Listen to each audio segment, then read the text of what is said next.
Friends, இன்றைக்கி எங்கள் கிராமத்து ஸ்டைலில் தான் மீன் குழம்பு உங்களுக்கு செஞ்சு காமிக்க போகிறேன். இது வந்து ரொம்ப டேஸ்டியாக இருக்கும். இதே மெத்தடில் நீங்கள் ட்ரை பண்ணி பாருங்கள். வீடியோவை ஸ்கிப் பண்ணாமல் ஃபுல்லாக பாருங்கள். வாங்க வீடியோக்குள்ளே போகலாம். ஃபஸ்ட்டு மீன் குழம்புக்கு மசாலா அரைச்சி எடுத்துக்கிடலாம். ஒரு மிக்ஸி ஜாரில் அரை மூடி அளவுக்கு தேங்காய் ஆட் பண்ணிக்கோங்க. தேங்காய் வந்து நான் கட் பண்ணி தான் ஆட் பண்ணியிருக்கேன். நீங்கள் துருவி கூட ஆட் பண்ணிக்கலாம். நெக்ஸ்ட்டு வந்து ஒரே ஒரு பல்லாரி வெங்காயம் ஆட் பண்ணிக்கோங்க. சின்ன வெங்காயம் இருந்துச்சுன்னா நீங்கள் சின்ன வெங்காயம் கூட ஒரு 10 வெங்காயம் ஆட் பண்ணிக்கலாம். நெக்ஸ்ட்டு இதோட ஒரு பழுத்த தக்காளியை ஆட் பண்ணிக்கலாம். பழுத்த தக்காளி பெரிய தக்காளியாக பார்த்து ஒரு தக்காளி எடுத்துக்கோங்க. இப்போ இதோட ஆட் பண்ணிவிட்டு இது நல்லா மையாக அரைச்சிட்டு வந்துடணும். ஓகே, இப்போ அரைச்சாச்சு. நல்ல ஃபைன் பேஸ்ட்டாக அரைச்சி எடுத்துக்கோங்க. மீன் குழம்புக்கு எப்போவுமே தேங்காய் குறப்பாக இருக்கக்கூடாது. எவ்வளோக்கு எவ்வளோ பேஸ்ட்டாக அரைக்கணுமோ அந்தளவுக்கு நல்ல ஃபைன் பேஸ்ட்டாக அரைச்சி எடுத்துக்கோங்க. நெக்ஸ்ட்டு புளி ஊற வச்சு எடுத்து வச்சுருக்கேன். ஒரு லெமன் சைஸ் அளவுக்கு புளி எடுத்துக்கோங்க. நெக்ஸ்ட்டு ஒரு கடாயில் வந்து நான் அரைச்ச தேங்காய் பேஸ்ட்டை இதோடய ஆட் பண்ணிக்கலாம். இப்போ மிக்ஸி ஜாரை லேசாக அரைச்சி இதோட ஆட் பண்ணிக்கோங்க. இப்போ வந்து பார்த்திங்கன்னா தனி மிளகாய்த்தூள் ஒரு 2.5 டீஸ்பூன் அளவுக்கு ஆட் பண்ணுறேன். மல்லித்தூள் ஒரு 3.5 டீஸ்பூன் அளவுக்கு ஆட் பண்ணிக்கிடுறேன். மிளகாத்தூள் வந்து நீங்கள் காரத்துக்கு ஏற்ற மாதிரி நீங்கள் அட்ஜஸ்ட் பண்ணிக்கோங்க. நெக்ஸ்ட்டு இதில் கொஞ்சமாக ஒரு 1/4 டீஸ்பூன் அளவுக்கு மஞ்சத்தூள் ஆட் பண்ணிக்கிடுறேன். இப்போ வந்து நம்ம புளி வந்து கரைச்சி எடுத்து இதில் ஆட் பண்ணிக்கிடலாம். புளி பார்த்திங்கன்னா உங்களுக்கு டேஸ்ட்டுக்கு ஏற்ற மாதிரி அட்ஜஸ்ட் பண்ணிக்கோங்க. எனக்கு வந்து இது கரெக்டாக இருந்துச்சு. நான் வந்து ஒரு லெமன் சைஸ் அளவுக்கு புளி எடுத்து வச்சுருக்கேன். சப்போஸ் உங்களுக்கு புளி பத்தலை அப்படின்னா இதில் வந்து பார்த்திங்கன்னா நீங்கள் ஒரு தக்காளியை கூட கரைச்சி ஆட் பண்ணிக்கிடலாம். தேவையான அளவுக்கு உப்பு ஆட் பண்ணிவிட்டு ஒரே ஒரு பச்சை மிளகாவும் 2 கிள்ளி போட்டிருக்கேன். இப்போ வந்து பார்த்திங்கன்னா இதை நல்லா கைவிட்டு நல்லா மிக்ஸ் பண்ணிக்கோங்க. மிக்ஸ் பண்ணிவிட்டு தேவையான அளவுக்கு தண்ணியை ஆட் பண்ணிக்கிடணும். தண்ணி பார்த்திங்கன்னா குழம்பு வந்து ரொம்ப திக்காகவும் இருக்கக்கூடாது, ரொம்ப தண்ணியாகவும் இருக்கக்கூடாது, மீடியமாக இருக்கிற மாதிரி பார்த்துக்கோங்க. நெக்ஸ்ட்டு ஸ்டவ் ஆன் பண்ணிவிட்டு குழம்ப ஸ்டவ்வில் வச்சுக்கிடலாம். இன்றைக்கி பார்த்திங்கன்னா ஒரு 1/2 kg அளவுக்கு நான் மீன் எடுத்து வச்சுருக்கேன். இதில் வந்து 2 மீன் கலப்படமாக எடுத்து வச்சுருக்கேன். இதில் பார்த்திங்கன்னா காரப்பொடி மீனும் ப்ளஸ் பார்த்திங்கன்னா சீலா மீனும் கலந்து எடுத்து வச்சுருக்கேன். ஒரு 3 பீஸ் தலையும் சேர்த்து எடுத்து வச்சுருக்கேன். குழம்பு பார்த்திங்கன்னா கூட்டி ஸ்டவ்வில் வச்ச உடனே நீங்கள் ஃபஸ்ட்டே மூடி போட்டு வைக்காதீங்க. ஏன்னா பார்த்திங்கன்னா இந்த குழம்புக்கு வந்து நம்ம ஃபஸ்ட்டே தாளிக்காதனால பொங்கி வரும். அதனால் வந்து நீங்கள் ஃபஸ்ட்டு மூடி வைக்காதீங்க. இதை பார்த்திங்கன்னா கொஞ்சமாக கருவேப்பிலையும் ஆட் பண்ணிவிட்டு இது 1 நிமிஷம் இல்லைனா 2 நிமிஷம் நல்லா சிம்மில் வச்சு கொதிக்க விடுங்க. நல்லா கொதிச்சதுக்கு பிறகு நம்ம வந்து மீனை இதில் ஆட் பண்ணிக்கிடலாம். என்கிட்ட மண் சட்டி இல்லாதனால நான் மண் சட்டியில் வந்து மீன் குழம்பு செய்யலை. உங்கள்கிட்ட மண் சட்டி இருந்துச்சுன்னா கண்டிப்பாக நீங்கள் மீன் குழம்பு மண் சட்டியில் செய்யுங்க. குழம்பு வந்து ஒரு 2 நிமிஷம் நல்லா கொதித்து வந்த பிறகு நம்ம க்ளீன் பண்ணி வச்சுருந்த மீனை வந்து இதோடய ஆட் பண்ணிக்கிடலாம். இப்போ இதை லேசாக மிக்ஸ் பண்ணிவிட்டு மூடி போட்டு சிம்மில் வச்சு ஒரு 10 நிமிஷம் 1/4 மணி நேரத்துக்கு சிம்மில் வச்சே நல்லா கொதிக்க விட்டுக்கலாம். ஃப்ரெண்ட்ஸ், பார்த்திங்கன்னா நீங்கள் எப்போவுமே மீன் கழுவின பிறகு அதில் உள்ள தண்ணியை வந்து ஃபில்டர் பண்ணிவிட்டு ஃபைனலாக வந்து கல்லுப்பு போட்டு நல்லா வாஷ் பண்ணுங்கள்.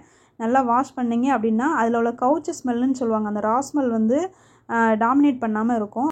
ஸோ இது வரைக்கும் நீங்கள் இந்த மாதிரி நீங்கள் வாஷ் பண்ணல அப்படின்னா கண்டிப்பாக நெக்ஸ்ட் டைம் வந்து வாஷ் பண்ணி பாருங்கள். மீனில் உள்ள கவுச்சு ஸ்மெல்லாம் போய் மீன் குழம்பும் நல்லா மணமாக இருக்கும். நெக்ஸ்ட்டு பார்த்திங்கன்னா நான் 1/4 கிலோ அளவுக்கு நெத்திலி மீன் வாங்கி வச்சுருந்தேன். நெத்திலி மீன் பார்த்திங்கன்னா நல்லா வாஷ் பண்ணிவிட்டு இதில் வந்து மிளகாத்தூள், மல்லித்தூள், கொஞ்சமாக உப்பு சேர்த்துட்டு அப்புறம் வந்து ஒரு 1/2 லெமன், குட்டியாக 1/2 லெமன் நீங்கள் ஸ்னீஸ் பண்ணி விட்டுக்கோங்க. ஏன்னா 1/4 கிலோவுக்கு பார்த்திங்கன்னா நான் சின்னதாக பாதி லெமன் தான் எடுத்திருக்கேன். நெக்ஸ்ட்டு பார்த்திங்கன்னா இதில் கொஞ்சமாக வந்து கார்ன்ஃப்ளவர் ஆட் பண்ணியிருக்கேன். கார்ன்ஃப்ளவர் வந்து 1 டீஸ்பூன் அளவுக்கு ஆட் பண்ணிவிட்டு நல்லா மிக்ஸ் பண்ணியிருக்கேன். இதில் வந்து காரம் நான் கம்மியாக தான் சேர்த்துருக்கேன். ஏன்னா குழந்தைங்க சாப்பிடணும் அப்படிங்கிறதுக்காக காரம் கொஞ்சம் கம்மியாக தான் சேர்த்துருக்கேன். நெக்ஸ்ட்டு பார்த்திங்கன்னா நம்ம வந்து மீன் குழம்பு கொதிக்க வச்சுருந்தோம். இப்போ திறந்து பார்த்தாச்சு. ஃப்ரெண்ட்ஸ், இந்த மீன் குழம்பு பார்த்திங்கன்னா ரெகுலராக எங்கள் வீட்டில் செய்கிற மாதிரி தான் செஞ்சு காமிச்சிருக்கேன். எங்கள் கிராமத்தில் எல்லாருமே இந்த ஸ்டைலில் தான் செய்வாங்க. ப்ளஸ் பார்த்திங்கன்னா நம்ம வந்து மீன் குழம்புக்கு வந்து தாளிக்கவே இல்லை. தாளிக்காமலேயே மீனில் உள்ள எண்ணெய் வந்து மேலே அப்படி கசிஞ்சு அங்கங்கே நிற்கிது. இது வந்து பார்த்திங்கன்னா உங்களுக்கு வீடியோவில் தெரியுதா என்னன்னு தெரியல. பட் வந்து எண்ணெய் வந்து அங்கங்கே ஓரங்களில் வந்து கசிஞ்சு அப்படி நிற்கும். இந்த ஸ்டேஜில் பார்த்திங்கன்னா நம்ம வந்து தாளிக்க வேண்டாம். இந்த குழம்ப தாளிக்காமையே வந்து இந்த குழம்பு வந்து ரொம்ப நல்லாயிருக்கும். இதில் வந்து 1 டேபிள் ஸ்பூன் அளவுக்கு நல்லெண்ணெய் மட்டும் நீங்கள் ஆட் பண்ணிக்கோங்க. மேலே அப்படி அங்கங்கே அப்படி ஊற்றி விட்ருங்க. ஊற்றி விட்டு லேசாக அந்த மாதிரி கடாயை லேசாக அந்த மாதிரி குலுக்கி விட்டுக்கோங்க. அவ்வளோதான். இப்போ மீன் குழம்பு வந்து மறுபடியும் மூடி வச்சு ஒரு 3 நிமிஷம் 4 நிமிஷத்துக்கு சிம்மில் வச்சே நல்லா கொதிக்க விட்டுக்கோங்க. மீன் குழம்பு சிம்மில் வச்சே நல்லா கொதிச்சிட்டு இருக்கட்டும். நம்ம அதுக்குள்ளேயும் பார்த்திங்கன்னா நெத்திலி மீனை வந்து ஃப்ரை பண்ணி எடுத்துடலாம்.